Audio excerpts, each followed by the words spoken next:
Hi guys, hi, Saseni, Mambo, 87. I actually don't even know why I'm smiling because this is going to be a very, very, very sad video. Like, it's breaking my heart. Everything that's going down back in my own country, which is Kenya at the moment, it's so heartbreaking. And guys, a few years ago, like 2 years ago, I did a video on why most Africans in diaspora are not going back home. And I cancelled out everything that was common, like everything that people talk about, poor infrastructure, poor health system. I counted all that out and say the main reason that people were not going back home back then was because we are not investors, because most of us are not investing back at home. That was the main reason I gave back then, that most of us, we are here in diaspora enjoying life and not investing back home. Something, guys, when I said most of us don't go back home because we don't have anything to go back to, I meant we have not invested back in Africa. We have not done anything for ourselves back home, something that's going to sustain us when we go back home, because we all know getting a job is not as easy as you guys know it. It's not so easy to get a job back home. God, that was the main reason I gave. But guys, 2 years later, everything that's happening down there, let me just say it, in Africa, because whatever is happening in Sudan as we speak, or whatever is happening in Sudan right now, it's not good. It's not good, guys. It's so bad. It's so bad. It's so bad. Whatever is happening in Kenya at the moment, things are so bad. Things are so bad. And I keep on asking myself, what is the future of Africa? What's the future? What do we have in the next 10 to 15 years? What will we be having there? Because so many youth people are considering migrating to other countries. If you see my inbox now, because I'm currently a Kenyan living in Germany, everybody is asking me for help. Ruth, help me on ways I can find to move out of this country. Help me on how I can be able to come to Germany. Even if it's not Germany, just help me find a way I can get out of this country. Guys, have you ever asked yourself why so many people, especially the youth, are considering getting out of Africa, getting out of Kenya? Let me just be specific. Let me talk about Kenya because it's a place I know and it's where I grew up, and the current situation back at home is not good. Insecurity. Let's start with the insecurity, guys. People are not safe. Women are not safe. We are seeing so many deaths fast almost every day. Women are dying. They're being found naked in dams. People are becoming so inhumane. Kids, babies, they are not safe. We also, what happened the other day, guys, what happened, if you don't know what I'm talking about, is a mother who killed her own child, akachukua kisu, and stabbed her own child to death, and then removed the intestines and ate them. People are not safe. You know, as a child, your parent is a second god. But people are not even safe with their own mothers. That woman was definitely maybe going through some stuff. Who knows whatever she was going through, but she decided to batter her own child. She decided to akachinja mtoto wake akakula. It's not good. I don't know what's happening, but it's not good. Just the other day, another woman decided to kill her 2 kids. The reason being, she had nothing to feed those kids. The government should do something. People are suffering. I know the economy is bad everywhere. Even here in Germany, the economy is bad. But people should, the government should take care of their people. Like the Kenyan government should do something to support the Kenyans. Mwananchi wa kawaida anateseka. If you see a woman goes to an extent of killing her own kids because she has no money to feed them, then it's bad. It's actually really, really bad. And I feel like we should do something. We should do something. We should change, because we have no future.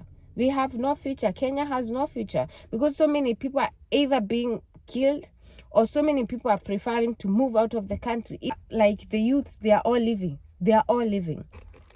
Another thing, guys, there's this Pastor Mackenzie. I think his name is Pastor Mackenzie. You guys saw what happened.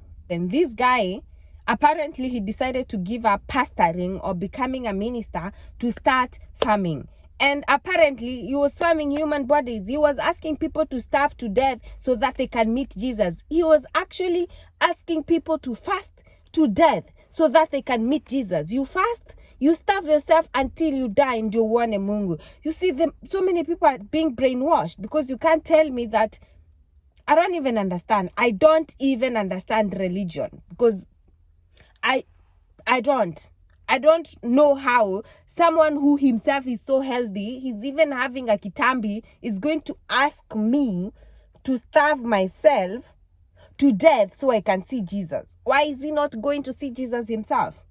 Anyways, people are being brainwashed. People are desperate. People are being depressed. Especially we women. We go to religion when things go bad. Biashara ikikosa kufanya kazi, we go to seek help from God. And this is where so many people, so many pastors are taking advantages of us. They're taking advantage of us and using us. I saw a very young lady who was working with Qatar. He gave up her life. He sold everything and went to Pastor Mackenzie, and he lost her life in the process. He actually even left a letter saying that he's going to meet Jesus, and in future everyone is going to be history.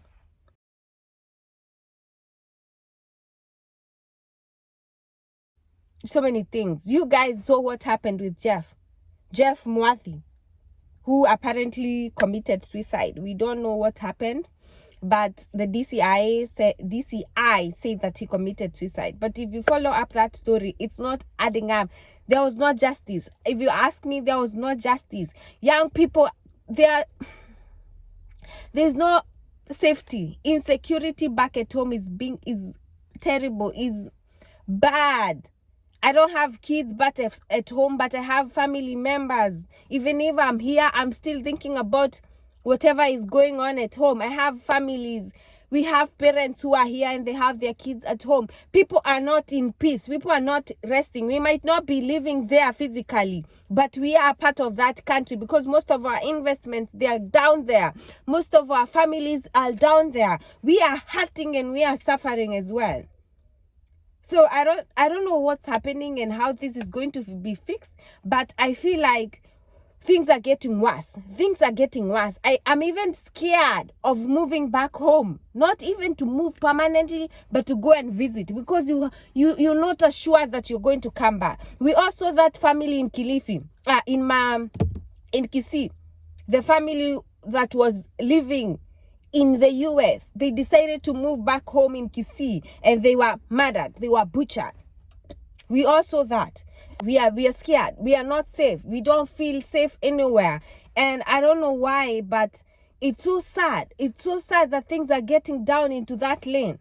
It's so sad. We see things every day coming up and I don't understand. I don't understand anymore, and I don't know how the government is going to fix this because these things need to be fixed. People need to understand that you can't just take someone's life and walk away with it. We have to see the seriousness in things. When it comes to justice, justice has to be served. If someone does something wrong, wacheni kuchukua hongo. Let it be like justice prevail. Guys, the high unemployment rate, people have no money. What do people are suffering back at home? They have no food. They have no, as in, you have a family to take care of, but you don't have money. How are you even supposed to take care of your family? So people end up going to a next and kufanya vitu ambazo they're not making sense to be able to provide for their family.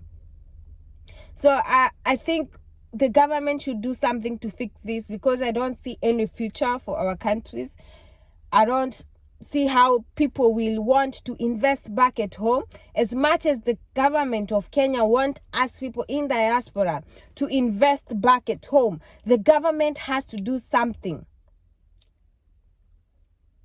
They have to do something to work on the current situation that's going back at home. I don't understand because that thing with Pastor Mackenzie, it's the worst thing I've had in years. It's so bad. I don't understand. I don't understand anything.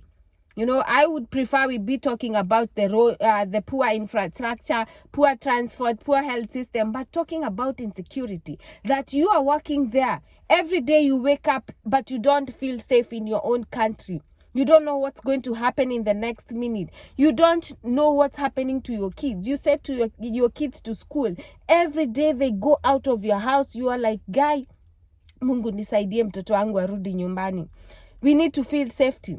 We need to feel that. And we don't. With the current situation, we are not safe. I feel bad even for the children. The rate of immorality that's going on with house helps. That you have to install a nanny cam to be sure that your kids are okay. It's so sad. It's so sad. It's the fact that everything is going on badly. You know, I thought in future things are going to get better, but they're getting worse. Things are getting worse. Me, I thought in future that we are all going to go back home, build ourselves, build our country, but things are getting worse. Like I said earlier, even going to visit feels insane. I don't know if you guys know what I mean, but it doesn't feel safe to go back there at the moment.